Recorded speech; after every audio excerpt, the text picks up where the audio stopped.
Hi everyone, welcome back to another video in the Web Security Academy series. In today's video, we'll be covering lab number 4 in the JWT attacks module titled JWT Authentication Bypass via JWK Header Injection. If you do not have an account on the Web Security Academy, you can get one by visiting the URL portswigger.net/websecurity and clicking on the sign up button.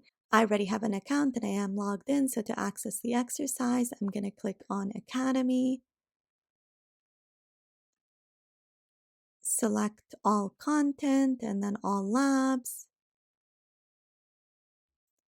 and then do a search on the JWT labs and go to lab number 4 titled JWT Authentication Bypass via JWK Header Injection.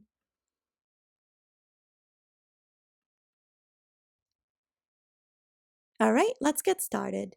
This lab uses a JWT-based mechanism for handling sessions. The server supports the JWK parameter in the JWT header. This is sometimes used to embed the correct verification key directly in the token. However, it fails to check whether the provided key came from a trusted source. To solve the lab, modify and sign a JWT that gives you access to the admin panel at /admin, then delete the user Carlos. You can log into your own account using the following credentials, and we're giving credentials of the regular user account. So our target goal over here is to add a JWK parameter in the JWT header and then use it to modify the token, sign the token, and access the administrator panel. From there, we're going to delete the Carlos user. All right, let's access the lab. Now, notice over here, I am using the built-in browser in Burp, and so all my requests are being passed in my Burp proxy. We will be using the JWT editor extension, so if you haven't downloaded it yet, you should download it from the Extensions tab. Alright, the first thing we're going to do is click on My Account and log in with the account that we were given. Hit Login. And notice over here, right away, our requests are highlighted in green, which means that they contain JSON Web Tokens. So let's make this a little bit bigger and take this over here.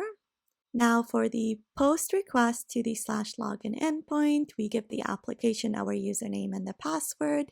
And if they're correct, the application sets a session cookie that contains the JSON Web Token that will be passed in all the other requests to authenticate and authorize the user. So we're going to click on the My Account page and let's send this to repeater and work from repeater. We'll close this off to get more space. So if we hit send right over here, you could see that you gain access to the My Account page of the regular user. Now let's try and access the admin panel. Hit send.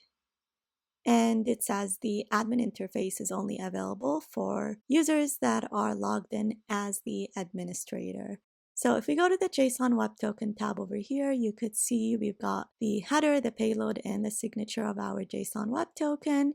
And in the payload, you could see that we're logged in as the regular user. So we need to try and find a way to alter this token to administrator and have a valid signature so that we could log in as the admin user and then delete the Carlos user.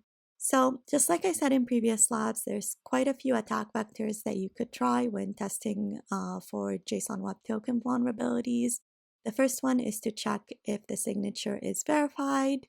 We're going to assume that we did that for this lab and it didn't work out. The next thing you could do is check if the application accepts an unsigned JWT or is vulnerable to the none algorithm attack. This was when we changed the algorithm to none and then we removed the signature. Now, we're going to also assume that we tested it for this lab and it did not work out. For the third step or the third check, what you could do is see if it uses a weak signing key that can be brute forced. However, this type of attack vector only applies to symmetric encryption. So if you look over here in the algorithm field, it's using RS-256, which is RSA. And RSA is public key cryptography, so this specific attack vector does not apply. So we're going to need to try another one. The fourth thing that I usually check for is to check if the application accepts an arbitrary injected JWK header, or also known as JWK injection. Now, this type of attack only works for asymmetric cryptography, or we'll say public key cryptography. And so we're going to need to try it out on this application since it is using RSA. Now, JWK stands for JSON Web Key, and it's essentially just a JSON object that represents a cryptographic key that is embedded in the header of the JWT. We learned about this attack in the theory video, but at a high-level overview, the way this attack works is you inject your own JWK parameter that contains your own public key. And if the application is misconfigured to use any key that is embedded in the JWK parameter, then it will use that key to verify the signature of the token. Now, since you did use the generated key to sign your token, the verification will pass and you can compromise any account on the system. And so let's start off with this attack because there's quite a few steps over here, but the first thing I'm going to do is just refresh to make sure that the application does not time out.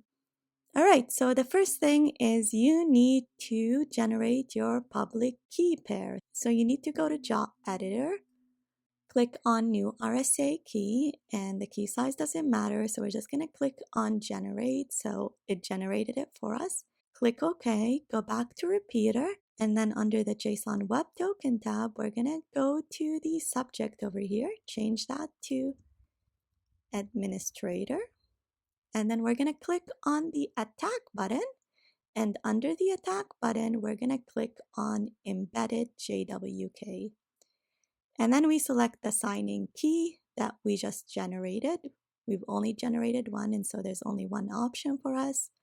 And then we're going to click OK.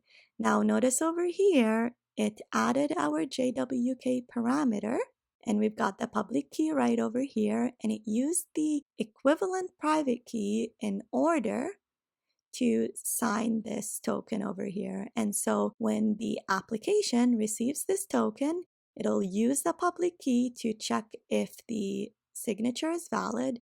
It'll see that the signature is valid, and so we should be able to access the admin interface. And again, the only reason this attack is possible is because the application accepts any JWK parameter in the header without actually verifying if it should use one or if it's exactly the JWK parameter that the application uses in the backend. So if we go to raw right over here and hit send, our attack should work, and it does. So right over here, you could see that we get a 200 OK, and if you render the page, we're able to access the admin panel of the administrator, and we're able to delete users. So to complete the lab, we're going to look for the Carlos user and copy the path to delete that user. So let's copy it, hit send, and here we go. We get a 302 and the attack worked. So it says, congratulations, you solved the lab. All right, so we successfully completed this exercise by exploiting the vulnerability using the JWT editor extension in Burp.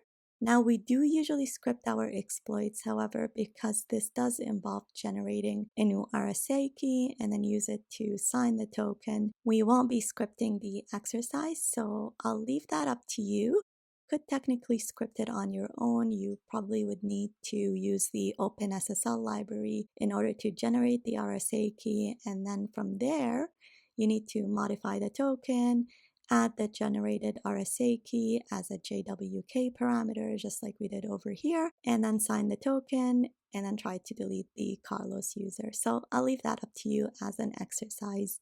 In the next lab, we'll look at another attack vector that can be used to exploit JSON Web Tokens.